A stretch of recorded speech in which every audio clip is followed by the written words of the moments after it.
Hata kwa kuhubiri tutasema wanatuhubiri tu nyumbani kwao wenyewe, baba na mama wanagombana. Ndio haya yanatokea sasa.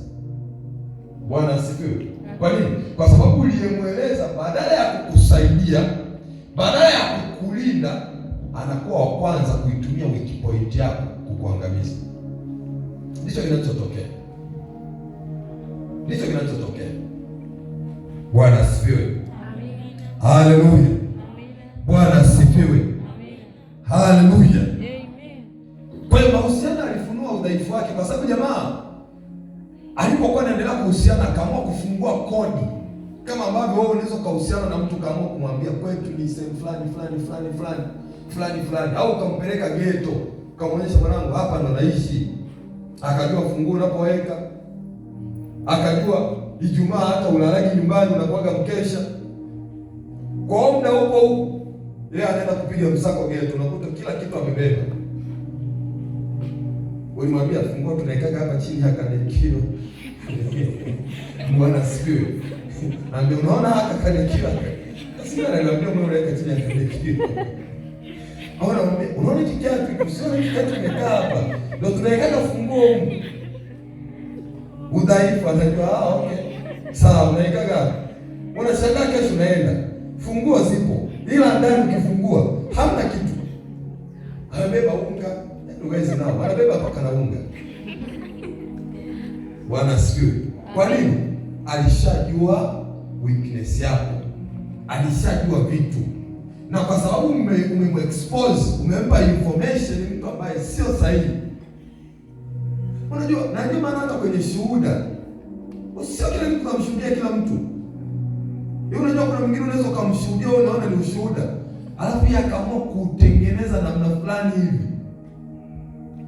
Au unaamua tu kumshuhudia mtu, unaanza kumshuhudia, unajua bwana mimi naitwa Nesmo. Yaani usishangae tu, mimi nilikuwa nilifanya mtihani ule. Nilipata 48 lakini mtandao ukacheza, nikapata 70.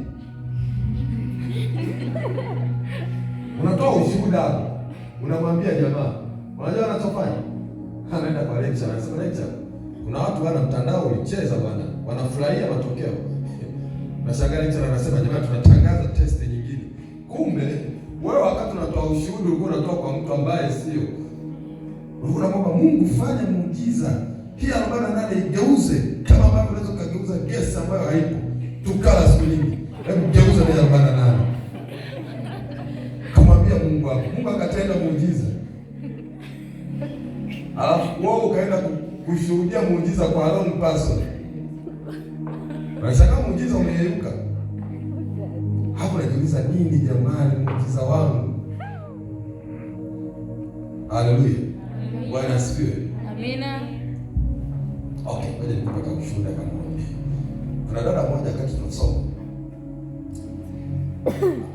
Yule dada bwana alikuwa anapenda tu kumwambia mtu, mimi nahusiana na fulani. Kama anapenda kumwambia, anatoa ushuhuda. Fulani bwana, mimi tunahusiana.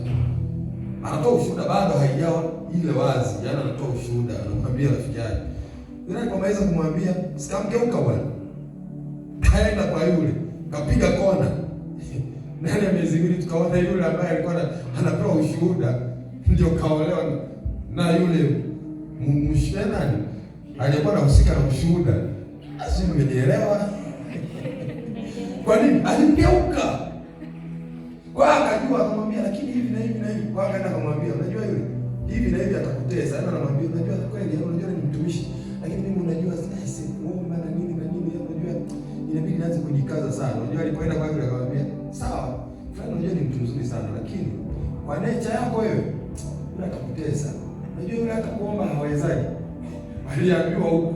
Kwa akaenda kula akamwambia yule atakuomba hawezaji. Tunashangaa bwana miezi miwili yule aliyepeleka kusema kuomba hawezaji ndo kaolewa.